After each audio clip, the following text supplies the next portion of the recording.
So, what's up guys and welcome back sa ating channel. So, magandang araw guys sa ating lahat, no? So, ngayon meron tayong i-review ng mga speaker, tweeter, mid-range, amplifier, tsaka mixer. Yan. Meron kasing nag-order sa atin guys ng dalawang soundbox na D12. Tapos, meron ng pintura with accessories. Dinala na rin dito niya guys yung mga dapat ikabit. Siyempre, yung amplifier niya, dinala na rin niya dito para pagkatapos ay testing ko rin guys.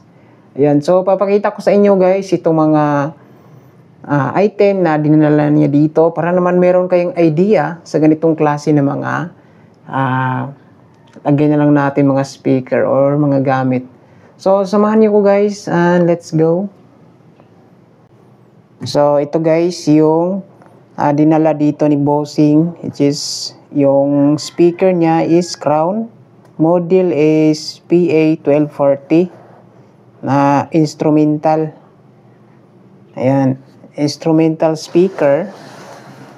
So yung nakalagay dito guys ay 400 watts. Ayan siya guys, 400 watts max power. So wala nang nakalagay. So, check muna natin yung speaker. So, ito po siya guys, balot. Balot na balot. Yan. So, Crown instrumental speaker with 400 watts, 8 ohms, PA1240. Yan. Sensitivity niya guys, 100 dB, 20 Hz to 10 kHz. So, pwede ito sa mid-high or full range. Pwede rin sa mga video, okay. Ayan, kasi 20 Hz. Pwede ito lagyan ng bass. Ito naman siya guys, instrumental type. Ayan.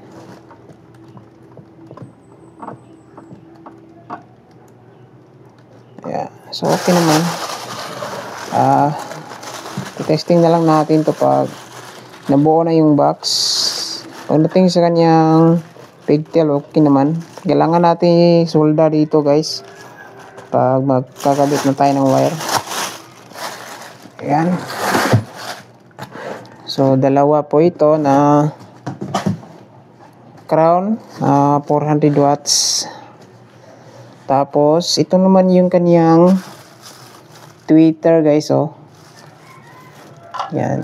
Ito yung tweeter na dinala niyo dito. Crown HT 46. Bale ito po siya guys, na tweeter. Crown tweeter with horn. HT 46.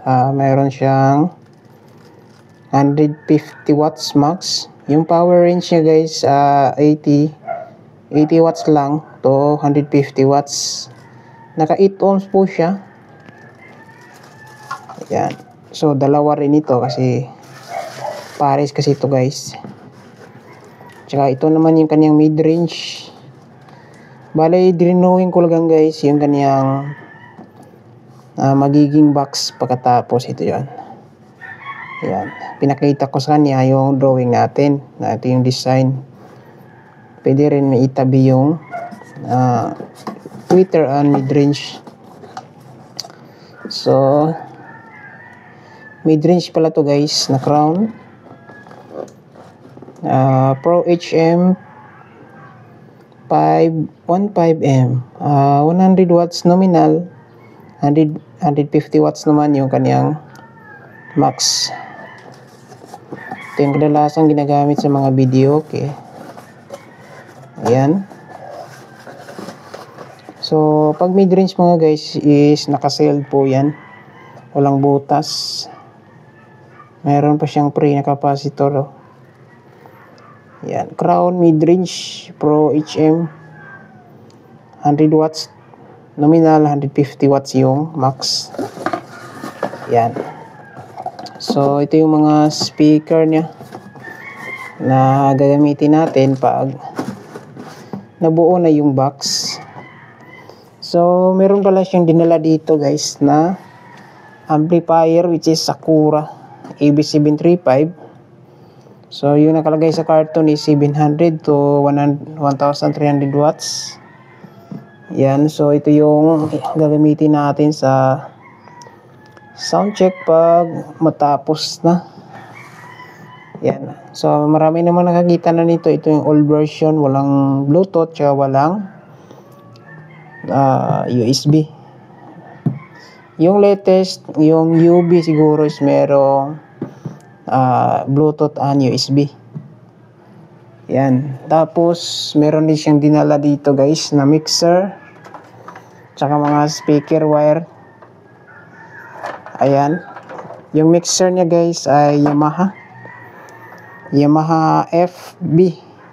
F4BT. So, pag mag-testing tayo, isasabay natin to. Ayan. So, overall guys, ito yung mga